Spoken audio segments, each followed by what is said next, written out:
നമസ്കാരം. V9 ന്യൂസിലേക്ക് സ്വാഗതം. പ്രധാന വാർത്തകൾ നിങ്ങൾക്കായി സമർപ്പിക്കുന്ന Spinner Pipes manufacturers of HDPE and PVC pipes. Think irrigation, think spinner. Rahul tiles and sanitaries, Kovilakathumpadam, Kerala ബാങ്കിന് മുൻവശം, തൃശൂർ. ജനാധിപത്യ കേരളം വിധിയെഴുതി. 20 ലോക്സഭാ മണ്ഡലങ്ങളിലായി 194 സ്ഥാനാർത്ഥികളുടെ ആവേശപ്പോര.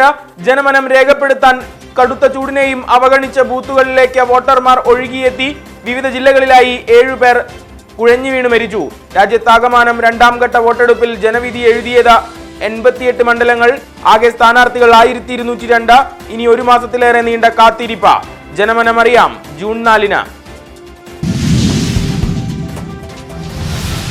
വോട്ടാവേശത്തിന്റെ കൊടും ചൂടൊഴിഞ്ഞപ്പോൾ സൂര്യകോപത്തിന്റെ കാഠിന്യ നാടായി കേരളം. തൃശൂർ ജില്ലയിൽ ഉഷ്ണതരംഗ മുന്നറിയിപ്പ്. ഈ മാസം 28 വരെയാണ് കേന്ദ്ര കാലാവസ്ഥാ വകുപ്പിന്റെ അതീവ ജാഗ്രത. കൊല്ലം, പാലക്കാട് ജില്ലകളിലും സമാനമായ സാഹചര്യം. പാലക്കാട് 41, കൊല്ലം 40, തൃശൂർ 39 ഡിഗ്രി സെൽഷ്യസ് ചൂട്. മഴയ്ക്ക് സാധ്യതയെന്നും അധികൃതർ. വടക്കാഞ്ചേരി നഗരസഭയിലെ പാർലിക്കാട് UP സ്കൂളിൽ കള്ളവോട്ട്. 19-ാം നമ്പർ പോളിംഗ് ബൂത്തിലാണ് 54-കാരിയുടെ വോട്ട് മറ്റൊരാൾ ചെയ്തത്. മിണാലൂർ സ്വദേശിനി സൂസി വോട്ട് ചെയ്യാനാവാതെ മടങ്ങി. ഏറെ നേരം വരി നിന്ന് കയ്യിൽ മഷി പുരട്ടിയതിനു ശേഷമാണ് വോട്ട് നേരത്തെ രേഖപ്പെടുത്തിയെന്ന ഉദ്യോഗസ്ഥരുടെ അറിയിപ്പ്. പരാതി പോലും നൽകാതെ സൂസി മടങ്ങി. വടക്കാഞ്ചേരി നിയോജക മണ്ഡലത്തിലെ 10ഓളം ബൂത്തുകളിൽ വോട്ടിംഗ് മെഷീൻ തകരാറിലായതായി UDF. പനങ്ങാട്ടുകര മുഹമ്മദ് നബിദിനം സ്കൂളിലെ 56-ാം നമ്പർ ബൂത്തിൽ മെഷീൻ പണിമുടക്കി വോട്ടിംഗ് തടസ്സപ്പെട്ടത് 40 മിനിറ്റോളം. ഭർത്താവിന് ഭാര്യയുടെ സ്ത്രീധനത്തിൽ ഒരു നിയന്ത്രണവും അവകാശവുമില്ലെന്ന സുപ്രീം കോടതി. ബുദ്ധിമുട്ടുള്ള സമയത്ത് ഭർത്താവിന് സ്ത്രീധനം ഉപയോഗിക്കാം. പിന്നീട് ഭാര്യയ്ക്ക് തിരികെ നൽകാനുള്ള ബാധ്യത ഭർത്താവിനുണ്ടെന്നും പരമോന്നത കോടതി. സ്ത്രീധനം ഭാര്യയുടെ മാത്രം അവകാശമെന്നും കോടതി പരാമർശം. സംസ്ഥാനത്ത് ഇടതുതരംഗം ആഞ്ഞുവീശിയതായി ആലത്തൂരിലെ LDF സ്ഥാനാർത്ഥി K രാധാകൃഷ്ണൻ. ആലത്തൂരിലും അതിന്റെ പ്രതിഫലനം ഉറപ്പാണെന്നും പ്രതീക്ഷ. മികച്ച ഭൂരിപക്ഷത്തിൽ വിജയമുണ്ടാകുമെന്നും ആത്മവിശ്വാസം. EP ജയരാജൻ BJP നേതൃത്വവുമായി ചർച്ച നടത്തിയ വിഷയത്തിൽ രാധാകൃഷ്ണന്റെ ഒഴിഞ്ഞുമാറൽ. പഠിച്ചിട്ടില്ലെന്നും പഠനശേഷം മറുപടി പറയാമെന്നും മന്ത്രി. അമ്മമാർ ജനവിധി രേഖപ്പെടുത്താൻ വരിയിൽ നിന്ന് വലഞ്ഞു. ഒപ്പമെത്തിയ കുട്ടിക്കൂട്ടം ആഹ്ലാദാവേശത്തിന്റെ ലഹരി നുകർന്നു. പാർലിക്കാട് ഗവൺമെന്റ് UP സ്കൂളിൽ നിന്നാണ് വ്യത്യസ്ത വാർത്ത.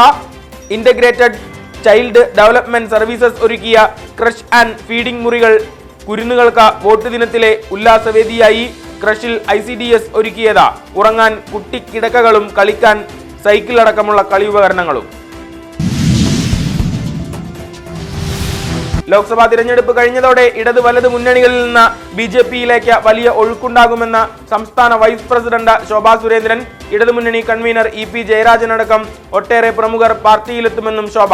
കോൺഗ്രസ് നേതാക്കളുമായും ചർച്ച നടന്നിട്ടുണ്ടെന്നും അവകാശവാദം. തെക്കുംകര പഞ്ചായത്തിലെ മണലിത്തറ ജനകീയ വിദ്യാലയത്തിൽ വോട്ട് രേഖപ്പെടുത്തി ആലപ്പുഴയിലെ NDA സ്ഥാനാർത്ഥി. ആലത്തൂരിൽ ചരിത്ര വിജയം ആവർത്തിക്കുമെന്ന ശുഭപ്രതീക്ഷയിൽ UDF. മിന്നുന്ന വിജയമുണ്ടാകുമെന്ന് രമ്യ ഹരിദാസ്. ജനം വോട്ട് ചെയ്തത് ഇടതുമുന്നണിയുടെ ജനവിരുദ്ധ നയങ്ങൾക്കും അക്രമ രാഷ്ട്രീയത്തിനുമെതിരെയെന്നും രമ്യ. മുഴുവൻ വോട്ടർമാർക്കും നന്ദി രേഖപ്പെടുത്തി സ്ഥാനാർത്ഥി. വടക്കാഞ്ചേരി രമ്യയ്ക്ക് മികച്ച ഭൂരിപക്ഷം നൽകുമെന്ന് UDF.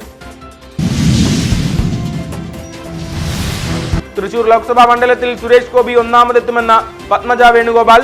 താൻ വോട്ട് ചെയ്തത് BJPക്കെന്നും പത്മജ. ജ്യേഷ്ഠനും കുടുംബവുമൊക്കെ വീട്ടിൽ മാത്രം. സുരേഷ് ഗോപിക്ക് മികച്ച ഭൂരിപക്ഷം ലഭിക്കുമെന്നും BJP നേതാവ്. തൃശൂരിൽ ഇടതുമുന്നണി ചരിത്ര വിജയം നേടുമെന്ന് VS സുനിൽകുമാർ. തൃശൂരിൽ CPM BJP അന്തർധാര തകർത്ത UDF അഭിമാനകരമായ വിജയം നേടുമെന്ന സ്ഥാനാർത്ഥി K Muraleedharan. EP Jayarajan BJP നേതൃത്വവുമായി ചർച്ച നടത്തിയത് പിണറായി വിജയന്റെ അനുമതിയോടെയെന്നും ആരോപണം. പിണറായിയെ കുരുക്കുകളിൽ നിന്ന് രക്ഷിക്കുകയായിരുന്നു ചർച്ചയുടെ ലക്ഷ്യമെന്നും മുരളി. വടക്കാഞ്ചേരി പാർലിക്കാട് താരവോട്ട്. നടി രചന നാരായണൻകുട്ടി 19-ാം നമ്പർ ബൂത്തിൽ വോട്ട് ചെയ്തു. രചന എത്തിയത് പിതാവ് നാരായണൻകുട്ടിയോടൊപ്പം. ബൂത്തിന് സമീപമൊരുക്കിയ ICDS ക്രഷിന്റെ പ്രവർത്തകരെ അഭിനന്ദിച്ച് രചന.